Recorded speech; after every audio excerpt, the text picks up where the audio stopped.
everyone! Today's book is Little Mouse's Painting by Diane Wolkstein. We do have permission to read this book to you today. Little Mouse lived in her own pretty house under the earth. She had a sweet-smelling bed made of pine wood and honeysuckle vines, a small braided rug, and a painting by her grandmother that hung on the wall over her cupboard. Every day, Little Mouse ate her breakfast of berries and nuts, made her bed, and went up the steps to visit her new friends. Bear, Squirrel, and Porcupine were Little Mouse's friends. Some days she picked berries and nuts with Bear. Ho, ho, Bear would shout whenever he found a particularly fine patch of berries. Aha, he would sigh as he happily ate them.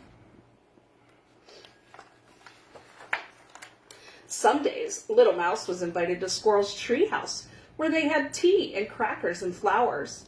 Squirrel loved flowers. Sometimes he arranged them carefully in acorn cups, and sometimes he ate them. Other days, Little Mouse went for long walks with Porcupine. Porcupine never walked in a straight line, but wandered from one side of the path to the other. She'd often stop to look at something closely and say, "Oh, look at that stone. Just look at that stone." Or, "Look at that cloud. Just look at that cloud." Then Little Mouse would also pause and examine the stone or the cloud quietly. One evening, even though she liked her friends, Little Mouse decided she would do something by herself.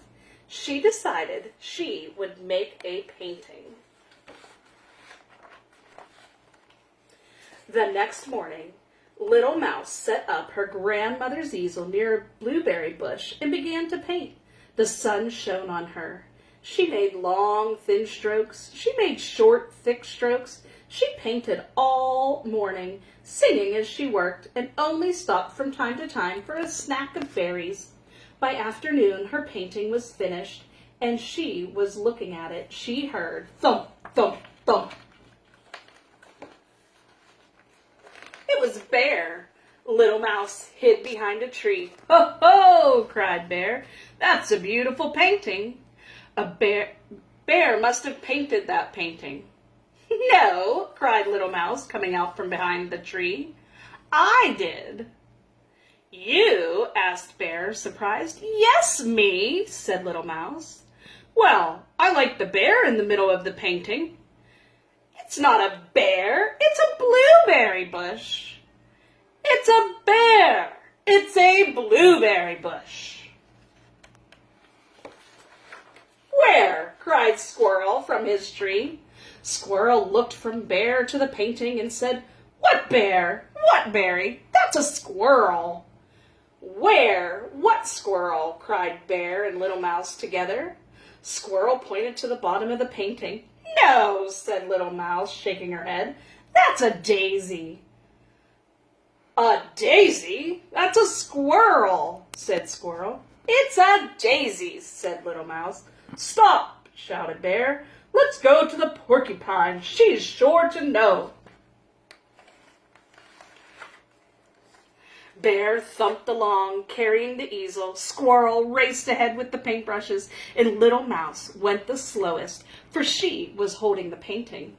When they arrived at Porcupine's house, Bear called, "Porcupine, please come out.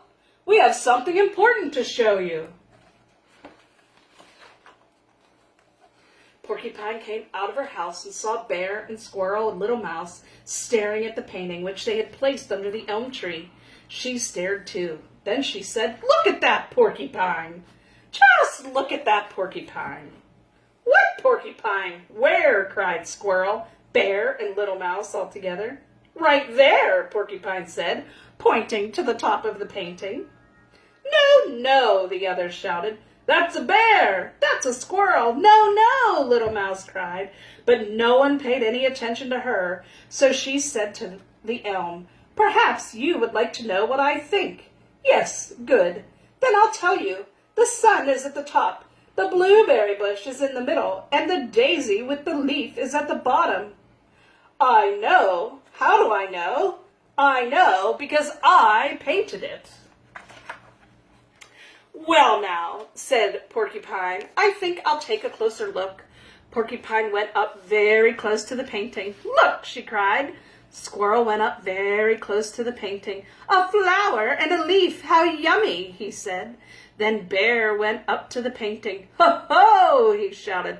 The blueberry bush. I see the blueberry bush. From close up, I can see the blueberry bush. And I can see the sun's rays, cried Porcupine. Do you know, I think the blueberry bush looks a lot like you, Bear. Sighed Bear, quite pleased. It's a beautiful painting, said Squirrel. Leave it here for us to look at, said Porcupine. Little Mouse left her painting at the easel all day, but when the stars came out, she rolled it up, picked up her grandmother's easel, and carried the painting, the easel, and the paintbrushes back to her house. Little Mouse hung the painting on the wall opposite her bed. She sat on her bed and looked at the painting. She walked across the room and looked at it from different places. She sat on her rug, she jumped up on her cupboard, and she sat down on her bed again. Then she said, Bear's right. When I sit on my bed, from far away, the painting, the blueberry bush, does look like a bear. But when I'm very close to the painting, the blueberry bush looks just like the blueberry bush. Little Mouse ate her supper of berries and nuts. She drank a glass of water and tucked herself into bed.